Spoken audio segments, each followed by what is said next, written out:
Morning बच्चों, आज हम आपके पाठ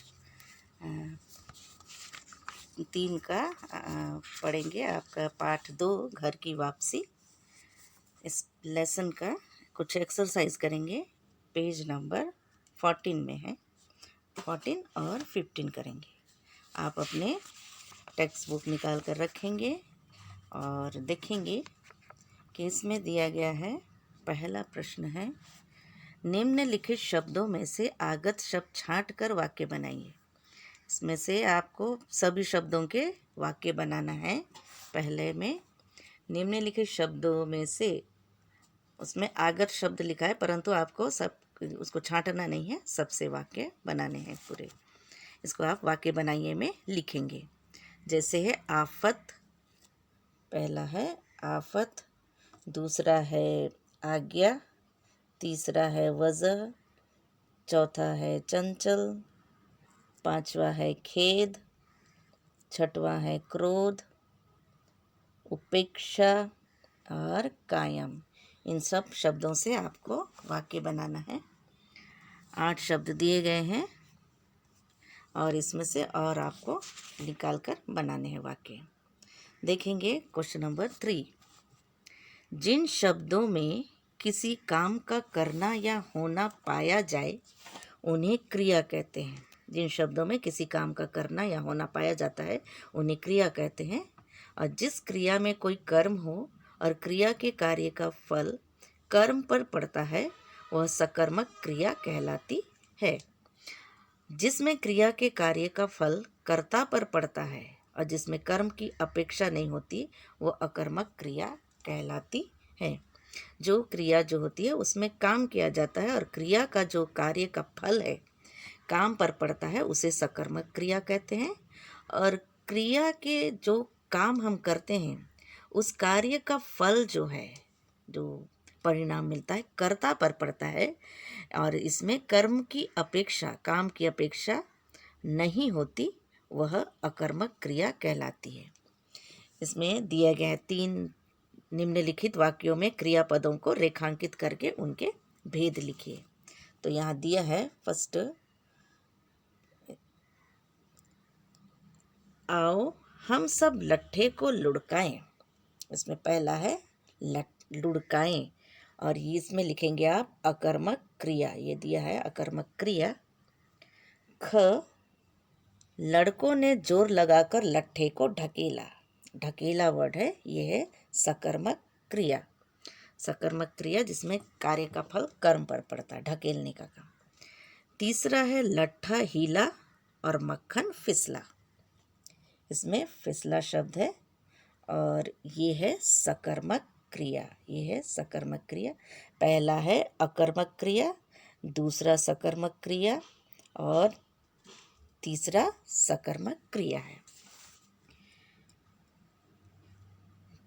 4th नंबर है, दिए गए शब्दों से रिक्त स्थानों की पूर्ति कीजिए। 3 शब्द दिए गए हैं, पूछा, कहा, बताया। क है, नौकर ने डैश तुम्हें मालकिन बुला रही है। यहाँ पर आएगा कहा शब्द आएगा, इसमें आएगा कहा। सेकंड है ख, माँ ने भाई को डैश की पाठक बहुत चंचल है।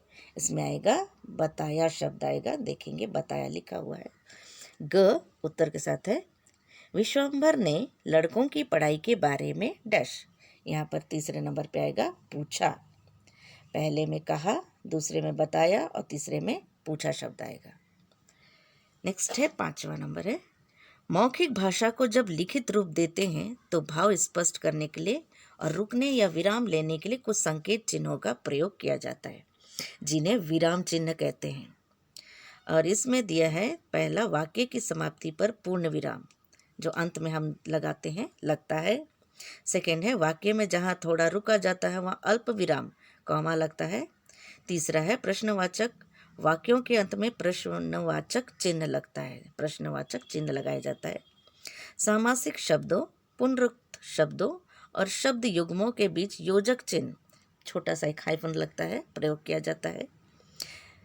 5th नंबर पे है, किसी दूसरे की बात या अपने कथन को ज्यों का त्यों लिखने के लिए उद्धरण चिन्ह इन्वर्टेड कॉमा लगाया जाता है।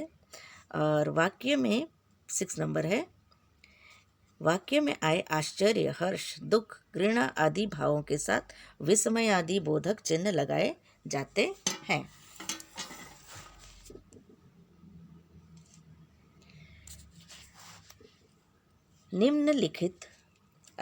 निम्नलिखित वाक्यों में उचित विराम चिन्ह लगाइए। यहाँ उचित विराम चिन्ह आपको लगाना है अपने टेक्स्ट बुक में ही।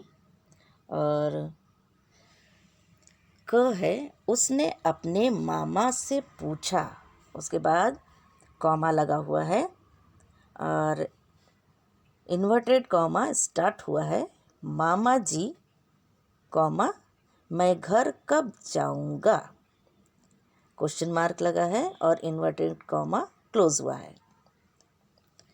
ख, इसमें देखेंगे, पाठक ने धीरे से कहा, माँ के बाद कॉमा लगेगा। और क्या छुट्टियाँ आ गई है, माँ के पहले इन्वर्टेड कॉमा स्टार्ट होगा और आ गई है के बाद क्लोज हो जाएगा और प्रश्न का चिन्ह आप लगाएंगे। ग, उसने अपनी मछली पकड़ने की हथी, कॉमा पत्थर के टुकड़े, कॉमा और पतंग मक्खन को दे दी के बाद कॉमा लगाएंगे, क्योंकि उसे मक्खन से सहानुभूति सी हो गई थी के बाद पूर्ण विराम का चिन्ह लगाएंगे। इस तरह से उचित विराम चिन्ह आप अपने टेक्स्ट बुक में ही लिखेंगे इसको आप, परंतु जो वाक्य दिया गया है वो आप अपने नोटबुक में लिखेंगे। गतिविधियाँ आपको करना है, एक्टिविटीज़ फर्स्ट आपको करेंगे, आप फर्स्ट वाला करेंगे ये, कल्पना कीजिए पाठक मुंबई से अपने घर लौट आया है। अपनी कल्पना से संवाद के रूप में लिखिए कि उनके और मक्खन के बीच क्या बातचीत हुई होगी। जो बातचीत दोनों भाई किए होंगे उनके बीच में कौन सी बातचीत हुई होगी, तो उस बातचीत को आप थोड़ा सा लिख सकते हैं। और 3rd नंबर का क्वेश्चन करेंगे, 2nd को छोड़ दीजिए। गद्यांश को ध्यानपूर्वक पढ़कर पूछे गए प्रश्नों के उत्तर लिखिए। स्पेस दिया गया है, इसी में आप लिखेंगे। मैं पढ़कर बताऊंगी गद्यांश। ईश्वर ने मनुष्य को एक अद्भुत शक्ति दी है, मीठी वाणी। मीठी वाणी मनुष्य का वह गुण है जिससे वह परायों को भी अपना बना लेता है, अपने आसपास के वातावरण को सहज और खुशनुमा बना देता है। मृदुभाषी के लिए संसार की कोई वस्तु अलभ्य नहीं है। मीठी वाणी वह वशीकरण मंत्र है जिससे मनुष्य दूसरों को अपने वश में कर लेता है या दूसरों के वश में हो जाता है। मीठी वाणी बोलने वाला व्यक्ति सदैव सम्मान और सफलता प्राप्त करता है। वह स्वयं भी सुखी होता है और दूसरों को भी शांति और आनंद देता है। एक सुंदर सा गद्यांश है, इसको आप पढ़ेंगे और इसमें जो प्रश्न दिए गए हैं उन प्रश्नों का उत्तर आप लिखेंगे और सुंदर हैंडराइटिंग में आप इसे लिखकर यहाँ पर रखेंगे। पहला प्रश्न है, मीठी वाणी कैसा गुण है। मीठी वाणी का गुण आप देखे होंगे कि परायों को भी अपना बना लेता है, वातावरण को सहज और खुशनुमा बनाता है और वशीकरण मंत्र भी कहा। इसे 2nd है, मीठी वाणी को वशीकरण मंत्र क्यों कहा गया है और मीठी वाणी को वशीकरण मंत्र क्यों कहा गया, इसमें से आप पढ़ेंगे और इसे लिखेंगे। ग नंबर है, मीठी वाणी बोलने के क्या लाभ हैं। आज का पाठ आप यहाँ समाप्त हुआ और आप अपने टेक्स्ट बुक में इसे सुंदर हैंडराइटिंग में लिखेंगे और जितने भी प्रश्नों के उत्तर दिए गए हैं आप अपने नोटबुक में लिखेंगे। फर्स्ट आपको मालूम है कि आपको क्या लिखना है, शब्दों के अर्थ लिखना है। Thank you.